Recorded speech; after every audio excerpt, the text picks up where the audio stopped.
Samajwadi party के राष्ट्रीय अध्यक्ष और उत्तर प्रदेश के पूर्व सीएम अखिलेश यादव न तो अपने नेतृत्व में 2017 का विधानसभा चुनाव जीत पाए और न तो 2019 के लोकसभा चुनाव में ही कुछ खास कर पाए। ऐसे में अब वे 2022 की विधानसभा की बाजी किसी भी तरह से हारना नहीं चाहेंगे, बल्कि अखिलेश तो अभी से 2022 की तैयारियों में जुट गए हैं। ऐसी तैयारी कि जो सत्ता में काबिज बीजेपी और योगी आदित्यनाथ के लिए रास्ते मुश्किल कर दे। यहाँ तक कि हाल में ही उन्होंने अपने कार्यकर्ताओं से अपील तक की है कि अभी से 2022 की तैयारी में जुट जाना होगा। बीते जून के अंतिम दिनों में अपने पार्टी कार्यकर्ताओं से पार्टी संगठन की गतिविधियों पर अखिलेश ने जानकारी ली और जोर दिया कि साल 2022 के विधानसभा चुनाव की कड़ी तैयारी की जाए, बूथ स्तर पर संगठन को सक्रिय रखा जाए। अखिलेश पर अब जिम्मेदारी भी तो खास है,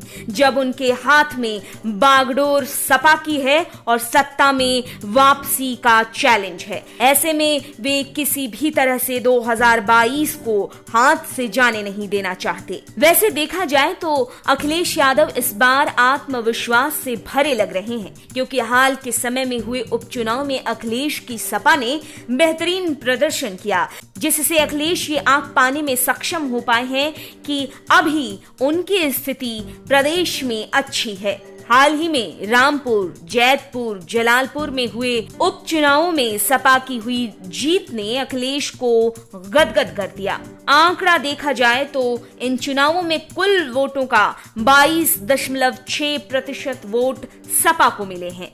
ऐसे में अखिलेश यहीं से सत्ता तक पहुंचने का रास्ता खोजने लगे हैं और एक नई शुरुआत करने लगे हैं। तो वहीं जमीनी स्तर पर सपा के महानगर और जिला इकाई के कार्यकर्ताओं ने कोरोना संकट में काफी ज्यादा सक्रियता दिखाई, कैंप लगाकर प्रवासी मजदूरों की मदद की।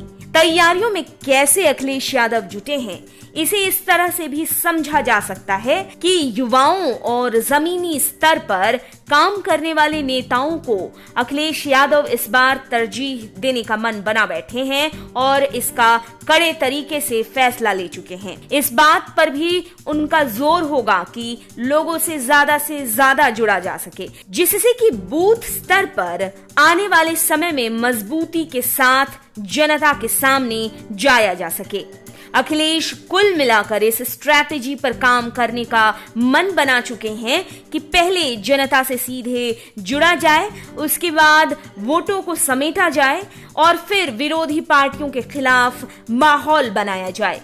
इतना ही नहीं, लोगों से सीधे जुड़कर सपा उनके बीच अपनी पकड़ बनाकर सत्ता तक पहुंचना चाहती है। लोकसभा के चुनाव में सपा और बीएसपी एक साथ गठबंधन कर चुनावी मैदान में कूद पड़े थे, लेकिन हाथ कुछ नहीं आया और सारे वोट बीजेपी उड़ा ले गई। लेकिन इस बार सावधानी बरतते हुए अखिलेश ने 2022 के लिए पहले ही स्पष्ट कर दिया है कि उनकी पार्टी सपा किसी के साथ मिलकर नहीं बल्कि अकेले चुनाव लड़ेगी।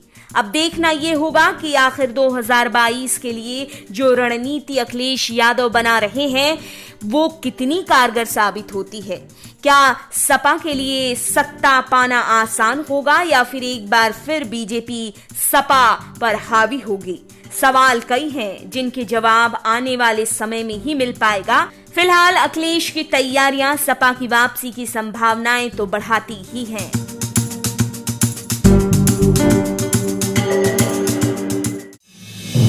आप देख रहे हैं नेट्रिक न्यूज, साहस सच कहने का।